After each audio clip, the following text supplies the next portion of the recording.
Welcome back to city news. పట్టణంలో ఎక్కడా వర్షపు నీరు నిల్వ ఉండకుండా ప్రత్యేక ప్రణాళికతో రోడ్ల విస్తరణ పనులు చేపట్టినట్లు మంత్రి నాదెండ్ల మనోహర్ తెలిపారు. శనివారం 65 లక్షలతో చేపట్టిన బుర్రిపాలెం రోడ్డు విస్తరణ పనులను ఆయన పరిశీలించారు. అధికారులకు సిబ్బందికి ఈ సందర్భంగా తగు సూచనలు చేశారు. మంత్రి నాదెండ్ల మనోహర్ మాట్లాడుతూ వర్షపు నీరు రోడ్లపై నిల్వ ఉండకుండా నేరుగా డ్రైన్లోకి వెళ్లే విధంగా ప్రణాళిక సిద్ధం చేస్తున్నట్లు చెప్పారు. 65 లక్షలతో అభివృద్ధి పరుస్తున్నట్లు తెలిపారు. అధికార యంత్రాంగం సరైన సూచనలు చేయకపోవటం, ప్రజలు కూడా మనల్ని ఎవరు అడుగుతారులే అనే భావనతో కొన్ని చోట్ల అక్రమ నిర్మాణాలు జరిగాయన్నారు. ఇది చాలా పొరపాటని మంత్రి నాదెండ్ల అన్నారు. ట్రాఫిక్ సమస్యను అధిగమించాలని పదే పదే చెప్తుంటారు, కానీ వాస్తవంగా అక్రమంగా రోడ్లపైకి తెచ్చుకోవచ్చు. వ్యాపారాలు చేసుకోవడం వల్ల రోడ్డు విస్తీర్ణం తగ్గిపోయి ట్రాఫిక్ సమస్యలు వస్తున్నాయని, దీనిని అధిగమించేందుకు రోడ్ల విస్తరణ పనులు చేపట్టినట్లు ఆయన తెలిపారు. దీనికి ప్రజలందరూ సహకరించాలని విజ్ఞప్తి చేశారు. వర్షపు నీటికి ట్రాఫిక్ సమస్యకు శాశ్వత పరిష్కారం చేసే విధంగా చర్యలు తీసుకుంటున్నట్లు మంత్రి నాదెండ్ల మనోహర్ పేర్కొన్నారు. రోడ్డు కోసం అవసరం ఉన్నప్పుడు అభివృద్ధి కార్యక్రమాల్లో భాగంగా తప్పకుండా అవసరం అయితే తీసుకుంటాం. అంటే గతంలో ఉన్న రోడ్ని జాగ్రత్తగా వర్షాలు పడినప్పుడు నీరు ఆగకుండా డైరెక్ట్గా స్టామ్ వాటర్ డ్రైన్లోకి వెళ్ళే విధంగా ఒక ప్రణాళిక సిద్ధం చేసుకున్నాం. గత వారం మనం చూసాం బోస్ రోడ్లో ఏ విధంగా కార్యక్రమాలు జరుగుతున్నాయో అదేవిధంగా ఈ రోజున బురిపాలెం రోడ్డు పైన జరుగుతున్న విస్తరణ కార్యక్రమాలు ప్రత్యేకంగా దాదాపు 67 లక్షల రూపాయలతోటి బురిపాలెం రోడ్డు అభివృద్ధి కార్యక్రమాలు చేసుకుంటూ వెళ్తున్నాం. ఇది ప్రజలందరూ కూడా ఆలోచించి సహకరించాలి. ఎందుకంటే కొన్ని సందర్భాల్లో గతంలో అధికార యంత్రాంగం సరిగ్గా సూచనలు చేయకపోవడం, ప్రజలు కూడా మన ఎవరు అడుగుతారులే అనే భావనతోటి కొన్ని నిర్మాణాలు జరిగిపోయినాయి. అది పొరపాటు. ఎందుకంటే తెనాలికి మనం మంచి పేరు తీసుకురావాలి, ఈ ప్రాంతంలో మనకి బిజినెస్ కూడా పెరగాలనుకున్నప్పుడు ఎవరైనా సరే మన షాపులకు కానీ మన రెస్టారెంట్లు కానీ లేకపోతే మనం చేస్తున్న వ్యాపారం వాళ్ళకి నచ్చి మన ప్రాంతానికి రావాలంటే కనీసం రావడానికి కూడా మార్గాలు లేకపోతే ఇబ్బందికరమైన పరిస్థితులు ఖచ్చితంగా ఉంటాయి. ట్రాఫిక్ సమస్యను అధిగమించాలని పదే పదే మన పౌరులు చెప్తూ ఉంటారు, కానీ వాస్తవంగా ఏంటంటే అనాథరైజ్డ్గా రోడ్డు పైన వచ్చేసి చాలామంది వ్యాపారాలు చేసుకోవడంతో ఆ రోడ్డు విస్తీర్ణ తగ్గిపోయి ట్రాఫిక్ సమస్యలు వస్తున్నాయి. సో ముందుగా ఉన్న రోడ్డు వరకు ప్రొటెక్షన్ చేస్తాం. దాదాపు 65 లక్షల రూపాయలతోటి ఈ రోడ్డు విస్తరణ కార్యక్రమాలు చేపట్టాం. వీటితో పాటు అనేక మంది పెద్దలతోటి వాళ్ళ సహకారంతో కొత్త కార్యక్రమాలు కొత్త ఆలోచనలతోటి ఈ once and for all permanent solution, ఇంకెప్పుడైనా సరే ఎంతటి వర్షం పడినా మనకి ఎక్కడ కూడా నీరు ఆగకుండా డైరెక్ట్గా స్టామ్ వాటర్ డ్రైన్లోకి వెళ్ళిపోయేటట్టు వాటరు ఈ రోడ్ల నిర్మాణం కొత్తగా ప్రారంభించుకున్నాం. సరైన సూచనలు ఇవ్వకపోతే కూడా ప్రజలు పాపం తెలియక పొరపాట్లు చేస్తూ ఉంటారు. వాళ్ళు అంతిమంగా వాళ్ళకి నష్టం జరగకూడదు. మనం ఈ రోజున మున్సిపాలిటీ తరఫు నుంచి గతంలో తెనాలి మున్సిపాలిటీకి ఏ విధంగా నంబర్ 1 స్థానానికి మనం చేరుకోగలిగాము, అదేవిధంగా మనం ప్రణాళికబద్ధంగా చేసుకుంటూ వెళ్ళాల్సిన అవసరం ఖచ్చితంగా ఉంది. ఇందులో ప్రతి ఒక్కరూ కూడా పార్టీలకు అతీతంగా అందరూ కూడా ఎవరైతే నాయకత్వం వహిస్తున్నారో, ఎవరైతే సామాజిక స్ఫూర్తి ఉందో, ఎవరైతే మన పట్టణం కోసం ఒక తపనతో పనిచేస్తూ ఉంటారో అందరూ కలిసిమెలిసి మన ప్రాంతాన్ని అభివృద్ధి చేసుకుందామని ఈ సందర్భంగా పిలుపునిస్తారు. కొన్ని లక్షల మంది రైతాంగం ఆధారపడిన సాగునీటి వ్యవస్థను గత ప్రభుత్వం పూర్తిగా నిర్లక్ష్యం చేసిందని రాష్ట్ర గృహ నిర్మాణ శాఖ మంత్రి కొలుసు పాదసారథి విమర్శించారు. బాపట్ల జిల్లా వేమూరు నియోజకవర్గం అమత్తలూరు మండలం కూచిపూడిలో ఇరిగేషన్ శాఖ కార్యాలయం వద్ద జరిగిన కృష్ణా పశ్చిమ delta system project committee chairman, vice chairman ఎన్నికలలో బాపట్ల జిల్లా ఇన్ఛార్జి మంత్రి, రాష్ట్ర గృహ నిర్మాణ సమాచార పౌర సంబంధాల శాఖల మంత్రి కొలుసు పాదసారథి, వేమూరు శాసనసభ్యులు నక్క ఆనందబాబు, ప్రత్తిపాడు శాసనసభ్యులు బి రామాంజనేయులు పాల్గొని కృష్ణా పశ్చిమ డెల్టా ప్రాజెక్టు అభివృద్ధి కమిటీ చైర్మన్గా పంతాని మురళీధర్, వైస్ చైర్మన్గా ఎన్ సునీల్ చౌదరీలు ఏకగ్రీవంగా ఎన్నికవగా వారికి అభినందనలు తెలిపారు. ఎక్కువ శాతం ప్రాజెక్టు కమిటీ చైర్మన్లు ఏకగ్రీవం కావడం ఈ ప్రాంత తెలుగుదేశం పార్టీ బలానికి నిదర్శనమన్నారు. కేవలం చంద్రబాబు నాయుడికి పేరు వస్తుందని టీడీపీ ప్రారంభించిందని కక్షతో అనేక వేల కోట్ల ప్రాజెక్టులను గత ప్రభుత్వం పూర్తిగా తప్పుపట్టే విధంగా చేశారని, ఇంతకంటే దౌర్భాగ్యం ఉండదన్నారు. వైసీపీ చేతకానితనంతో వాళ్ళ స్వార్థం కారణంగా పోలవరాన్ని పూర్తిగా నాశనం చేశారన్నారు. గత ప్రభుత్వం సాగునీటి వ్యవస్థని పూర్తిగా నిర్లక్ష్యం, సాగునీరే కాదు చాలా రంగాలను నిర్లక్ష్యం చేసింది, రాష్ట్రాన్ని పూర్తిగా అధోగతి పాలు చేసింది. కానీ సాగునీటి వ్యవస్థ అనేది అందరికీ కూడా బ్రెడ్ అండ్ బటర్.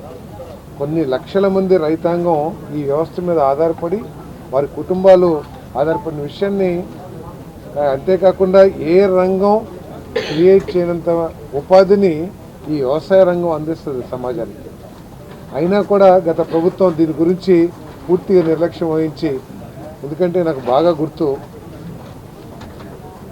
ఈ కాలువ మొదటి భాగంలో ఉన్న పెనలూరు కాన్స్టిట్యున్సీలో చిన్న వర్షం వస్తే ఆ డ్రైన్లు పూడిపోవటం మూలంగా పంటలన్నీ కూడా మునిగిపోయాయి.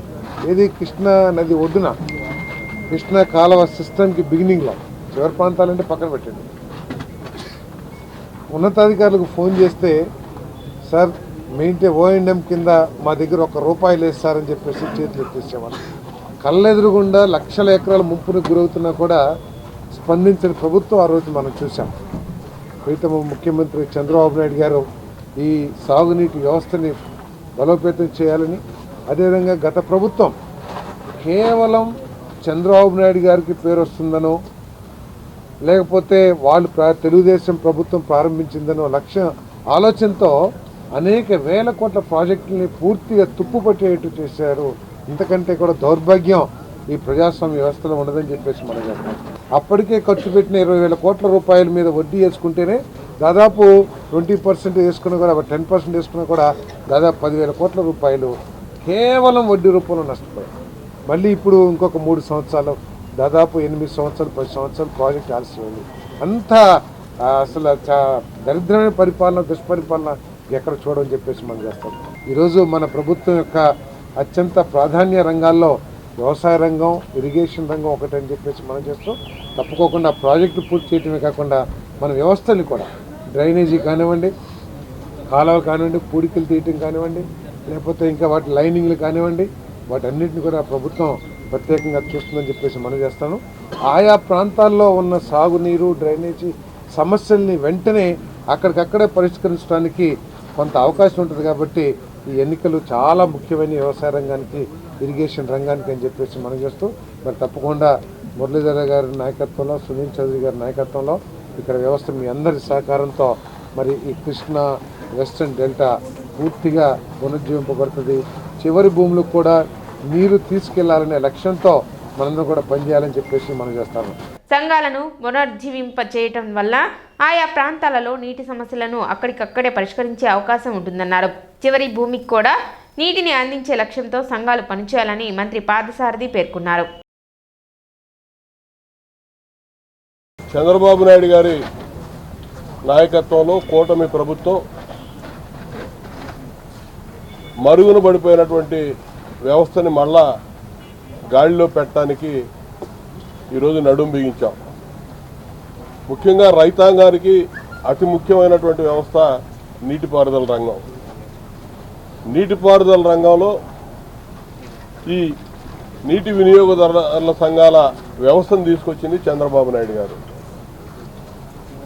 ముఖ్యంగా ఈ ప్రాంతంలో కృష్ణా వెస్టర్న్ డెల్టాకు సంబంధించి ఎంతో ఉపయోగకరమైనటువంటి వ్యవస్థ ఈ వ్యవస్థ. దీనివల్ల ఎన్నో లాభాలు పొందాం. గతంలో మనం రైతులకి సజావుగా ఎక్కడ కాలువల వ్యవస్థ దెబ్బతిన్నాయి, డ్రైన్లు దెబ్బతిన్నాయి, వేటిని ఎప్పుడెప్పుడు రిపేర్ చేసుకోవాలి, ఏ ఆయకట్టుదారులకి ఎప్పుడు నీళ్లు ఇవ్వాలి సకాలంలో, అన్నీ కూడా సక్రమంగా ముందుకు నడిపించడానికి ఈ వ్యవస్థ ఎంతగానో ఉపయోగపడతా ఉండేది. అటువంటి వ్యవస్థని సర్వనాశనం చేశాడు జగన్మోహన్ రెడ్డి. నీటి వినియోగదారుల సంఘాలు అనేవి కనపడకుండా పోయినాయి. దాని మీద వచ్చే డబ్బులు రిపేర్లకు కానీ ఇతరత్ర ఏదైనా నిధులుంటే ఆ నిధులన్నీ కూడా పేపర్ల మీద వర్క్ జరిగినట్టు చూపించి వాళ్ళ జేబులు నింపుకోవడానికి వినియోగించుకున్నారు తప్ప ఈ వ్యవస్థ మొత్తం కూడా నిర్వీర్యం అయిపోయింది. రైతాంగం అంతా కూడా 5 సంవత్సరాలు అనేక ఇబ్బందులు పడ్డారు. అటువంటి పరిస్థితుల్లో ఈరోజు మళ్ళా నీటి వినియోగదారుల సంఘాలకి ఎన్నికలు నిర్వహించి ఇలా ప్రజాస్వామ్యబద్ధంగా మనం ఎంపిక చేసుకొని కింద నుంచి నీటి వినియోగదారుల సంఘాలు, డిస్ట్రిబ్యూటరీ కమిటీలు, ప్రాజెక్ట్ కమిటీ ఇవన్నీ కూడా రాష్ట్రంలో ఉన్నటువంటి 58 ప్రాజెక్టులకు కూడా ఈరోజు ప్రాజెక్ట్ కమిటీలు ఎన్నిక కాబట్టి ఎన్నికైన ప్రతి ఒక్కరికి నీటి సంఘాల దగ్గర నుంచి ప్రాజెక్ట్ కమిటీ వరకు ఎంపికైన ప్రతి ఒక్కరికి కూడా మనస్ఫూర్తిగా నేను అభినందనలు తెలియజేసుకుంటూ చంద్రబాబు నాయుడు గారి మానసపుత్రిక ఈ వ్యవస్థ దీన్ని దృష్టిలో పెట్టుకొని ఇప్పుడు ఎంపిక చేయబడ్డటువంటి నాయకులు ఇద్దరు కూడా పంతాన మురళి గారు కానీ సునీల్ చౌదరి గారు కానీ ఇద్దరు తెలుగుదేశం పార్టీకి ఒక అంకిత భావంతో సీనియర్ లీడర్లుగా మొట్టమొదటి నుంచి పనిచేస్తున్నటువంటి వ్యక్తులు. ఇవాళ వారికి ఈ 2 పదవులు కూడా వారిద్దరికి ఎంపిక చేసినందుకు అధినేత చంద్రబాబు నాయుడు గారికి సహకరిస్తున్నటువంటి ఈ కృష్ణా వెస్టర్న్ డెల్టా పరిధిలో ఉన్నటువంటి శాసనసభ్యులు, ఇతర నాయకులు, డిస్ట్రిబ్యూటరీ కమిటీ చైర్మన్లు అందరికి కూడా హృదయపూర్వక అభినందనలు, ధన్యవాదాలు తెలియజేస్తూ చంద్రబాబు నాయుడు గారికి రైతుకు ఒక అవినాభావ సంబంధం ఉంది. రైతు తన పాలన తానే చేసుకోవాలనేటువంటి ఆలోచనతోనే ఈ నీటి సంఘాలు అనేటువంటివి ఆయన మానస పుత్రికగా నిలిచాయి. ఆయన పాలనలోనే ఈ సంఘాలకు ఎన్నికలు జరపడం కానీ, సంఘాలకు నిధులు ఇవ్వడం కానీ, వాటి పరిపాలన సజావుగా జరగడం కానీ మనం చూస్తాం. అయితే మరి వైసీపీ పాలనలో మాత్రం రైతుకు వ్యతిరేకమైనటువంటి కార్యక్రమాలు అనేకం జరిగాయి. అందులో భాగంగా ఈ నీటి సంఘాలని పూర్తిగా ధ్వంసం చేశారు. అయితే మళ్ళా చంద్రబాబు నాయుడు గారు రైతాన్ని రాజును చేయాలనేటువంటి ఉద్దేశంతో అన్నదాత పథకాన్ని కూడా మీకు తీసుకొని వచ్చారు. తొందరలో దాన్ని కూడా అమలు చేయడం జరుగుతుంది. పెట్టుబడి కింద ప్రతి రైతుకు, కౌలు రైతుకి 20,000 రూపాయలు ఇవ్వడం అనేటువంటిది కూడా జరుగుతుంది. అట్లాగే ఇప్పుడు గతంలో మనకు నీటి సంఘాల నిర్వహణకు, ఇప్పుడు నీటి సంఘాల నిర్వహణకు ఒక ప్రత్యేకత ఉంది. అది మా చైర్మన్ గారికి, వైస్ చైర్మన్ గారికి, సభ్యులకు అందరికీ కూడా నేను తెలియజేస్తాను. ఎందుకంటే ఈ 2 సంవత్సరాల్లో పోలవరం కంప్లీట్ అవుతుంది. అటు పట్టుసీమ నిరంతరంగా పనిచేస్తుంది. అదే కాకుండా గుంటూరు ఛానల్ పొడిగింపు కానీ, గుంటూరు ఛానల్ మోడర్నైజేషన్ కానీ, నల్లమడ ముంపు నివారణ కార్యక్రమం కానీ, అది కూడా దాదాపు 1,200 కోట్ల రూపాయలతో మంజూరులు అవుతున్నాయి. ఇవన్నీ కూడా ఇంకా ఏవైనా మిగిలిపోయినటువంటి ఇరిగేషన్ ప్రాజెక్టులు కూడా కంప్లీట్ చేయాలనేటువంటి ఉద్దేశంతో ప్రతి ఎకరాకు కూడా సాగునీరు ఇవ్వాలి అనేటువంటి దృఢ సంకల్పంతో ఈ కూటమి ప్రభుత్వం చంద్రబాబు నాయుడు గారి నేతృత్వంలో పనిచేస్తుంది. కాబట్టి రైతులకు సంబంధించినటువంటి నీటిపారుదల వ్యవస్థని సజావుగా నడపాల్సినటువంటి గురుతర బాధ్యత మా మురళీధర్ గారి మీద, మా నువ్వుల సునీల్ గారి మీద, తర్వాత సభ్యుల మీద ఉంది. దీనికి మేము పూర్తిగా సహకరిస్తాం. శాసనసభ్యులుగా మాలో ఎలాంటి అభిప్రాయ భేదాలు లేవు. అంతా రైతాంగాని కోసం పాటుపడే వాళ్ళమే, రైతుల కోసమే మేమంతా కూడా కృషి చేస్తాం. తప్పకుండా ఈ సంఘానికి, ఈ కమిటీకి మేము సహకరిస్తామని మనవి చేసుకుంటూ, శ్రీ స్వామి హతీరాం బావాజీ పరిరక్షణ కమిటీ ఆధ్వర్యంలో పలు రకాల సమస్యలపై మంత్రి నాదెండ్ల మనోహర్కు వినతి పత్రం అందజేశారు. తిరుమలలోని హతీరాం మఠంకు పాలక మండలి ఏర్పాటు చేయాలని, శ్రీవారి ఆలయ పాలక మండలిలో బంజారా ప్రతినిధులను నియమించాలని, హతీరాం మఠం ఆస్తులను పరిరక్షించాలని, హతీరాం బావోజీ భక్తులైన బంజారా ప్రజలకు మఠంలో ఉచిత వసతి మరియు భోజన వసతి కల్పించాలని వినతి పత్రంలో వారు కోరారు. నెయ్యితో హారతి ఇచ్చిన తర్వాతనే వెంకటేశ్వర స్వామి ఆలయ కార్యక్రమం ఓపెన్ అయ్యి ఆ తర్వాత పూజా కార్యక్రమాలు ప్రారంభమవుతాయి. కానీ ఈరోజు సాక్షాత్తు భగవంతునితోనే పాచికలాడినటువంటి హతీరాం మహారాజ్ గారికి కనీసం ఈరోజు కొండపైన, తిరుమల తిరుపతి వెంకటేశ్వర స్వామి కొండపైన లేదా కొండ కింద మేము చిన్న గుడి నిర్మించుకుంటే బంజారాలని చెప్తే తరిమి కొట్టే పరిస్థితిలో ఈరోజు ఆంధ్రప్రదేశ్ రాష్ట్రంలో ఉన్నది. కావున ఈరోజు మేము అందరికీ నిన్న నారా లోకేష్ గారికి కలిసాము. ఎన్డీఏ కూటమి అనగానే సబ్కా సాత్, సబ్కా వికాస్, సబ్కా విశ్వాస్ అంటే అన్ని సామాజిక వర్గంలో విశ్వాసం కల్పించేలాగా ఎన్డీఏ నినాదం ఉంటుంది. కానీ ఈరోజు బంజారా పట్ల వస్తే అది కనిపించడం లేదు. ఒకసారి ఈ పరిరక్షణ కమిటీ ఆధ్వర్యంలో కొత్తగా ఏర్పడినటువంటి కూటమికి శుభాకాంక్షలు తెలియజేస్తూ, అభినందనలు తెలియజేస్తూ, మా కమిటీ ఆధ్వర్యంలో మొన్న ఏర్పడినటువంటి టీటీడీ పాలక మండలిలో సనాతన ధర్మం గురించి మాట్లాడే మన నాయకులు శ్రీ వెంకటేశ్వర స్వామిని సేవ చేసుకునే భాగ్యం కల్పించాలి. కార్యక్రమంలో సంఘ రాష్ట్ర అధ్యక్షులు బి శివనాయక్, తెలంగాణ రాష్ట్ర అధ్యక్షులు Ashok Rathod, secretary Shivanayak, general secretary Korra Lakpathi Nayak, Ravi Rathod, Neelabai, Gajanayak, Baburam Nayak, Raju Rathod, Ramulu, Ramachandra Nayak, Krishna Nayak, Ramulu Nayak తదితరులు పాల్గొన్నారు. 596 సంవత్సరాలు అవుతా ఉంది హతీరాం బావాజీ ఒక ఆలయ నిర్మాణం చేయాలంటేనే. ఎక్కడ పోయిందయ్యా హతీరాం బావాజీ ఆస్తులు? ఎక్కడ పోయాయి?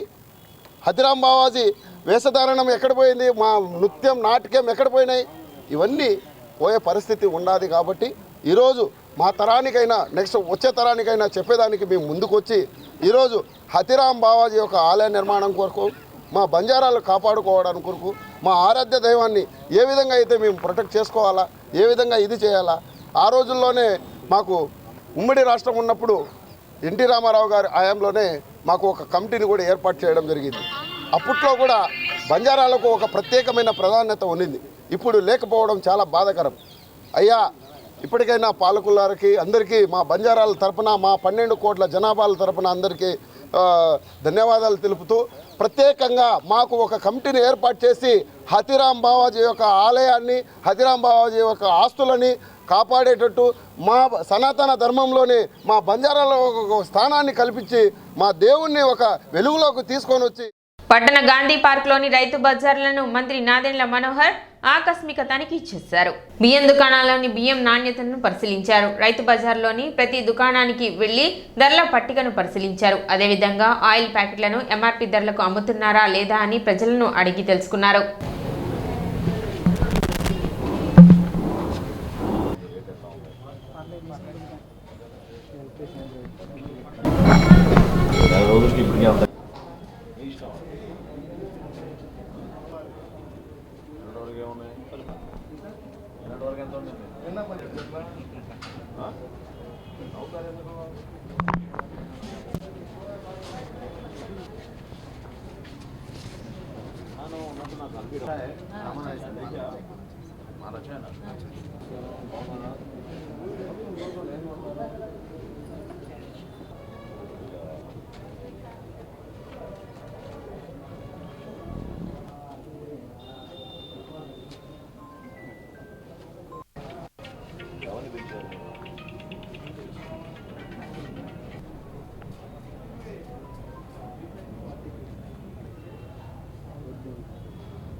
అతనైతే ఎక్కువ అమ్ముతారా రేటు?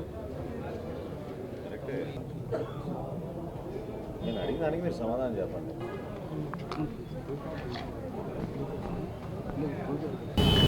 షాకి అని మీరు చెప్పారంటే మీరు వ్యాపారం చేస్తున్నట్టే. చూసారా ఎట్లా దొరికిపోతారు, చూసారా? అమాయకత్వం అని అనుకుంటున్నారు మీరు.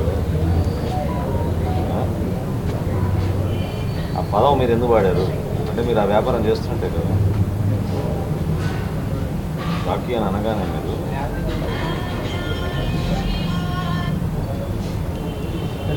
పిలిపించండి, సిఎస్డిని తెప్పించి పిలిపించండి.